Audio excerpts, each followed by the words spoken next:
when you talk about it? Of course, someone has looked at you as if you were ridiculous and decided to call you the laughing stock at school. The reason for this is because society doesn't care about mental health.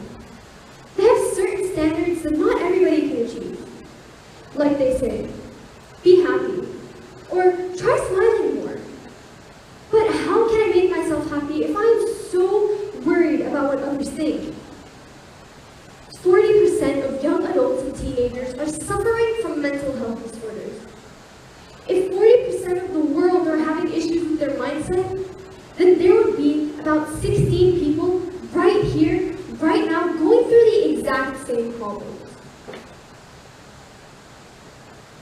And yet, how dare everyone continue to look away and begin to assume that a hurtful comment is not something you should care about?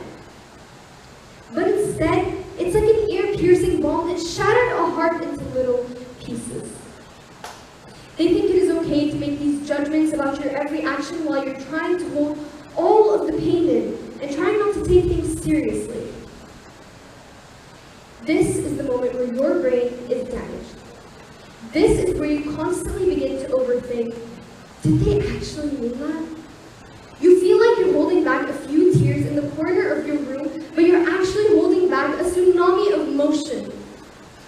You are taking each judgment about what you're wearing, each assumption like you are a nerd if you're wearing glasses, each opinion they say with their idiotic giggles as you walk in the room, each criticism, each report, and those assignments that make you feel like you need to try harder. One by one, all of that bravery suddenly turns into misery, and with it, your self-esteem drops like a sinking ship. Down, down, down, to the dark depths below.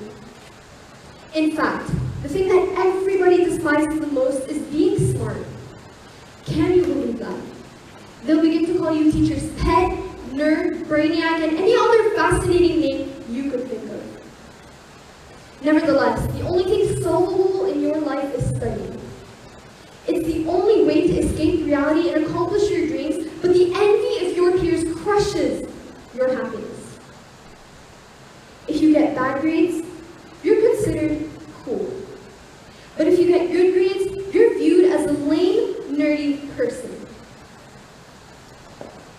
As you sit and watch them tear you apart, you're pretending to take whatever they say to you as a joke, but your insides are being tormented in a way that even you can't describe. And you know you cannot defend yourself because you are alone, vulnerable, and the others are like the royalty of the school, and apparently what they say goes. Wow. They seem like very miserable human beings. Or only weak people are depressed. Well, I wonder why. I wonder why they are such miserable people. Is it because no one was there for them when they were at their lowest? Depression, OCD, anxiety, PTSD, people will still find a way to not accept you even when you are in agony. Another issue that has been very common recently around the world is body image. Girls and guys have been getting insecure about the way their bodies look and have been getting shamed for that. Body image has been so distorted by society, basically the fault of social media. Social media is something we're all aware of. It's everywhere. Everywhere we look, there's a computer, a phone, a screen that has the body of someone else. Look at what you did. Look at the amount of people that are encountering eating disorders, body dysmorphia, and anorexia. All of this is because of the edited posts, which led to us asking ourselves if there was something wrong with our nose, our hair, the way we look, and even the way we dress. We humans shouldn't have to go through this hatred. We shouldn't have to bow down to society to look up to their standards, and we certainly should learn to embrace our imperfections. At the end of the day, no one's going to get convinced, and you're still going to question and tell yourself, sometimes I pretend to be normal. And yes, there will be days where we will feel down or not as encouraged. So I would like to empower you to start your day with positive affirmations. And something my science teacher told me is that we can imagine our day, we can imagine umbrellas in our heads.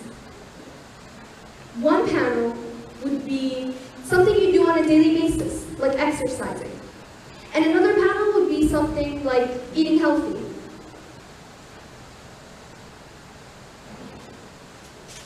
That concept would go on and you would be able to use it and get used to it whenever you're in need of comfort and you feel stressed out. And to end this speech, a quote I usually like to remember to maintain self-confidence